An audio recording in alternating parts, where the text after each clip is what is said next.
Hey data dudes, welcome back to Be a Tech Pro, and today we are talking about machine learning. By the end of this video, you'll be able to talk about some key machine learning concepts with your friends, so let's go. First off, what is machine learning? In simple terms, it's all about teaching computers how to learn from data, kind of how humans learn from experience. The more data we have, the better decisions we can make. Think of it like teaching your dog to fetch. At first you have to show him what to do, but after enough practice he starts fetching on his own. Only instead of dogs it's computers, and instead of balls it's just tons and tons of data. Machine learning is behind some really cool stuff like Netflix recommendations, voice assists like Siri, and even self-driving cars. So it's pretty cool. Let's start with supervised learning. This is where we, the humans, act like teachers. We give the machine a bunch of examples with labels and it learns from them. It's like training a robot to sort fruit. You show it pictures of apples and bananas and label each one. After enough examples, the robot can identify apples and bananas all on its own. Once a machine is trained, it can predict new things based on what it's learned. For example, after teaching it about fruit, it can now identify some other weird fruits. Maybe it's a hybrid of a banana and an apple, and if you get such a thing.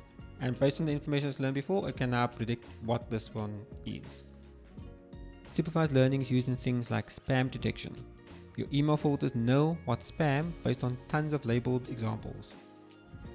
Now, unsupervised learning is a bit different because there's no teacher here.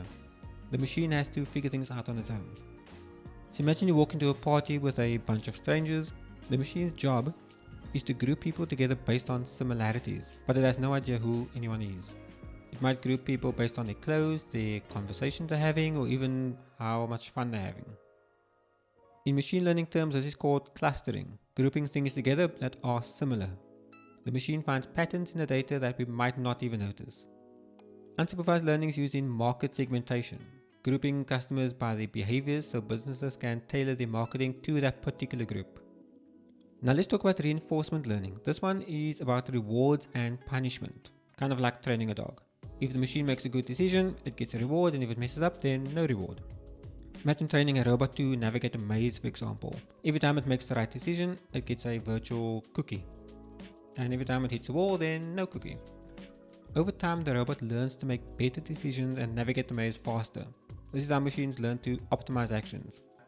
Like figuring out the best way to play a video game, or even teaching self-driving cars how to avoid obstacles.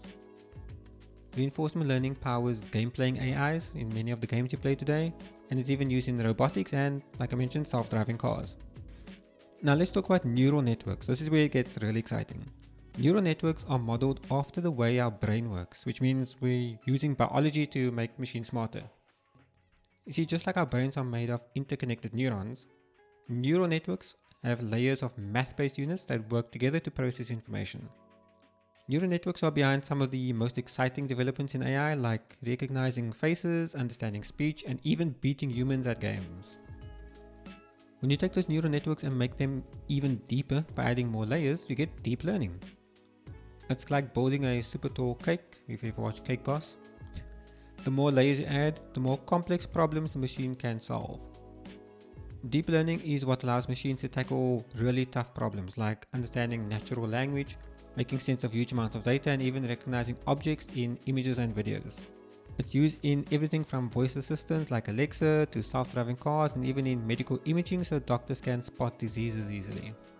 And as a bonus concept for you, I'll add transfer learning. This is like learning to ride a bike and then realizing you can now ride a motorcycle with almost no extra effort. In machine learning, transfer learning is when you take a model trained for one task and reuse it for something else, like with just a little bit of fine-tuning. For example, you train a model to recognize cats, and then it turns out with some tweaks you can make it recognize dogs as well. Transfer learning saves tons of time and effort, allowing you to build on existing models instead of having to start from scratch every single time. So there you have it. Machine learning is not magic, it's just maths and data, but when you put it together it makes magical outputs. Which of these concepts blew your mind? Which of these impressed you the most? Let me know in the comments, and don't forget to give us a like and a subscribe as well. And click on that bell notification so you are updated of new videos when they're uploaded. Go to beatechpro.com for more information, and thanks for watching. I'll catch you in the next one.